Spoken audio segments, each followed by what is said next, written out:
All right, here we go with another RevFit members webinar. This one is all about calorie cycling and body recomposition. So it says carb cycling there, but really we're talking about carb cycling and calorie cycling. But we'll dig into that in a little bit. So essentially what we're trying to do is body recomposition. So get rid of body fat, increase muscle mass, and just look better. And then obviously for girls, that becomes dropping body fat and toning up so that you unveil like a lean, toned body underneath rather than just a big saggy bag of skin. So body recomp is all about looking better, performing better, and feeling better. And the carb cycling and calorie cycling will feed into that. So why are we talking carb cycling? Mostly because that's the biggest effect on your physical appearance without feeling like you're on a restrictive diet. So I don't know about you guys, but one of the things people complain to me the most about is that they feel like once they're on a diet, that's them on. They're afraid of food, they start forming negative associations with eating, and they feel like they're really restricting their intake. So instead, what you have with carb cycling is high days, moderate days, and no days. So essentially, if you know you have a massive weekend session with all your best mates coming up and you can't do anything about it and you can't get out of it, you can at least shift one of your high carb days to that day so that you don't kind of wreck the entire process you've gone through. So effectively what you're doing is one day you're eating above maintenance, one day you're eating at maintenance, and then another day you're eating below maintenance. And the combined effect of that over the 7 days has your average calories under the maintenance amount, which then leads to fat loss. So on the high carb days, what you're looking to do is replenish energy and nourish the muscles. So in other words, you want to feel great and train hard. You do that by refueling. So by restoring glycogen, by shuttling as much nutrients into the muscle as possible so that you can recover from the hard workouts. So whatever your 2 hardest workout days are, or whichever 2 you fear the most, they become where your high carb days go. So for me, that would be my squat deadlift day and my bench press day. So you can be damn sure I'm going to fuel up as much as possible to survive through those sessions and help my recovery. The moderate carb days then are all about, using fat and protein to increase satiety. So what I mean by that is, the more fat and the more protein you eat, the less hungry you'll feel. So even though you're dropping down your carb intake, by keeping the other 2 macronutrients high, you don't feel that hungry. It's also important that it improves the insulin response around your body, which means you're actually able to use fat, which is stored as body fat, for fuel, and it'll help you gain muscle as well. So basically, insulin resistance is kind of like the gate that stays locked to the estate that is your muscles. If you have this state of sustained high blood sugar levels, you'll be insulin resistant, which means nothing gets in, nothing gets out. So you can't mobilize stored body fat for fuel. You can't stick protein and other muscle gaining nutrients into the muscle. As a result, you just end up looking basically like yourself and miserable. You don't get muscly, you don't lose fat, you just end up kind of stalling out. And even though you're trying your hardest, you get to go nowhere. So by improving this insulin response, you'd stand to make some huge gains, some huge improvements in body comp. Then finally, on the no carb days, the number 1 rule is eat your veggies. And they are going to help you feel full along with protein and fat again. The goal of today is then going to be to use stored body fat as your primary fuel source. And look, I'll be honest, it can suck, but it's 2 days a week, so just sack up and deal with it. It'd be really foolish to think that if you want to lose significant amount of body fat or get in really, really good shape, you can do it without being hungry. I'll tell you really honestly, guys, it's simply not possible. If you're used to constantly overeating, as soon as you start to restrict any sort of food intake, your body's going to kick back. It's going to say, no thanks, I'm happy where I am. Please don't make me lose weight. So I'm going to trick you into thinking I'm hungry, so you keep me where I'm at. Don't let your body fool you, okay? The way this is set up, and we're going to go a little bit deeper into it and look at the carb and calorie contents in a minute. This is set up to fulfill your needs. Okay, in much the same way as a training cycle is set up to be completed, I hate even saying diet, but this sort of nutrition regime is set up to fulfill your body recomp goals. Okay, so just trust the process and stick to it. So on the high carb days and the moderate carb days, what you're looking to do is take in really good quality carbs. Now, look, I'm as liable as anyone else is to go for a pizza or a chocolate bar, But during like a fairly strict period where I'm trying to make radical changes to my body, I really like the idea of good carbs versus bad carbs. Long term, I think if you start to demonize certain foods, like let's say rice or potatoes, you end up in a worse position. But for the purpose of something like a planned period of body fat reduction, let's just stick to the good carbs, bad carbs idea. So good carbs for the purpose of this are things with a low glycemic index and a relatively low glycemic load. What I mean by that is they don't spike your blood sugar too fast and they don't spend too much sugar into the bloodstream.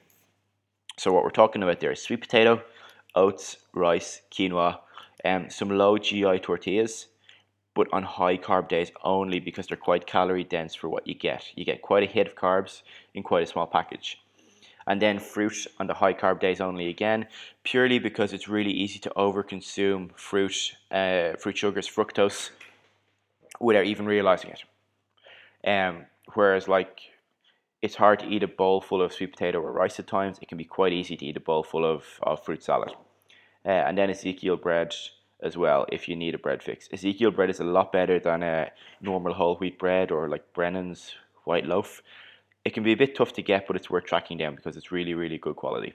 And then the other thing everybody talks about is, aren't veggies carbs?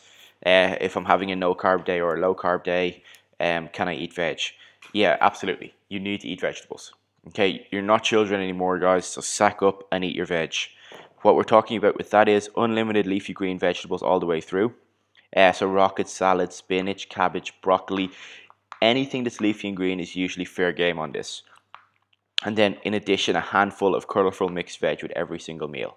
So stuff like peppers, onions, look, you know the drill. And that's like your minimum baseline requirement. So essentially, like what you're doing with this plan is just eating really good quality foods.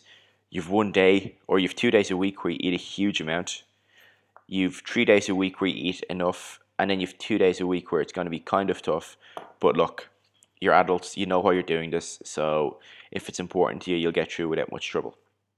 So let's dig into it a little bit further. I have a lot more stuff to run through with regards to the actual layout and the calorie intake. But first, I'm going to check and see if there's any questions on the members page. And if there is, I'll answer them. If not, I won't. So, no questions from Chris, but he's interested. Okay, dude, you'll see it very shortly. How long should you follow it as a plan? Realistically, you could probably follow it forever because it's not restrictive, because it's not stripping out any vital or essential nutrients. There's no reason why you couldn't follow this for the rest of your life. But as a general rule, somewhere between 4 and 6 weeks is usually a good way to approach it, purely because if you try and diet for too long, or if you try and keep your calories low for too long, you're going to struggle. So let's say 6 weeks initially, okay? Now let's get into this. I'm going to upload this spreadsheet onto Dropbox and I'll stick it into the members group and I'll put it in an email for you all to see. But basically, what I want to get at today is, you can carb and calorie cycle in 2 ways, a muscle gain way or a fat loss way. Obviously, if you adjust the calories correctly, you end up doing it for maintenance as well. But the main focus of this for most guys is probably going to be fat loss. So you can just input your number here. Let's say me, I'm about 103 kilos at the moment, which is terrifyingly heavy, but whatever. And it spits out the numbers I need. Don't worry too much about this page, because when you go through to carb cycling for all women or carb cycling for all men, it lays out basically all your numbers. So essentially what you've got is your protein, carb and fat intake for a 60 kilo man on a high day, your moderate day, and your no day. Then it also gives an outline of the calories, just so you can see I'm not full of shit. An average calorie per day, and then the calories per pound per day. Generally speaking, as a good goal when dieting, 12 calories per pound of body weight is a good starting point on an average day. So essentially, this is what this is coming back to. When you dig a little bit further into that, then here's some like sample menus. So the way to read this: if you're a 60 kilo man, this is a relevant column. If you're 65, this is it. If you're 70, so on and so forth. the reason I've grayed out the 110s through to the 130 is because it starts to get a little bit unrealistic at that point. Okay, if you're up at this kind of 110 maybe okay, but 115, 120, 130, you probably need to start looking at just changing a couple of basics first before taking on something like calorie cycling. But if you do want to tackle it, let me know and I'll run through it with you. So anyway, here's how to read this. Meal 1. Let's run this as a 60 kilo guy. He's going to have 3 eggs, 1 slice of bacon, and 32 grams of oats. Look, if this is 30 grams of oats or 35 grams of oats, it doesn't matter too much. Just try and get it relatively close to this number. With the oats, look, make them up whatever way you want. Because it's a high carb day, you could probably make them with a little bit of milk, but just try and limit it to as little as possible, okay? Meal 2, chicken, 126 grams. Again, this is the uncooked weight. Let me just fill that in to clarify. 126 grams of chicken, 63 grams of uncooked rice. Wait, obviously you're going to cook these boys, but you know what I mean. I should probably just clarify that. Uncooked weight, make sure you cook it before you eat it, or you'll do an instant cut through both ends. And then for somebody like me who's about 100 kilos, I'm talking about 211 grams of uncooked chicken and 105 grams of uncooked rice.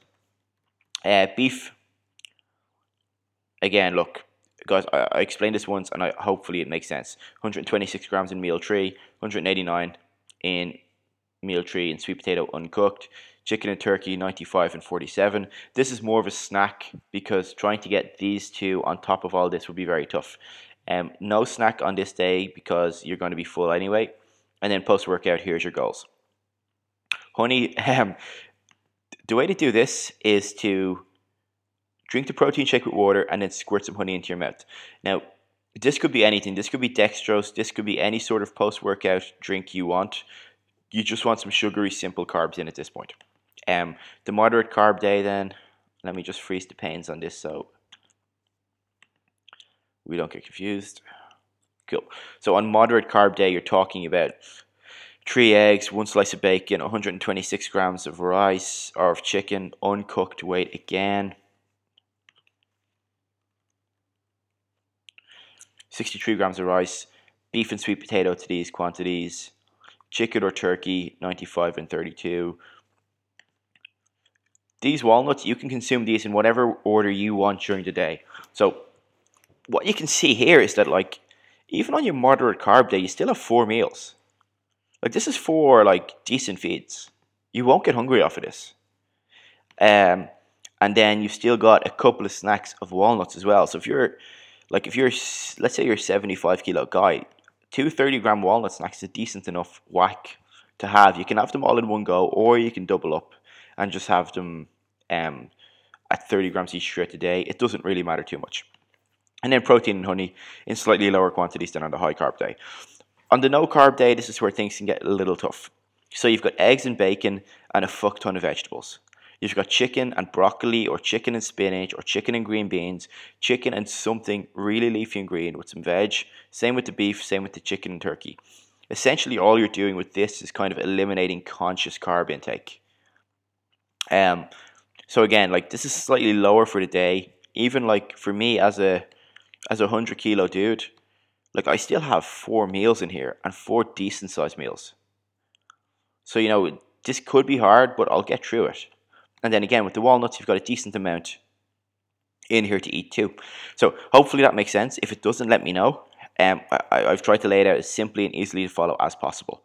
Obviously, you can swap this chicken to turkey. You can swap the rice to sweet potato.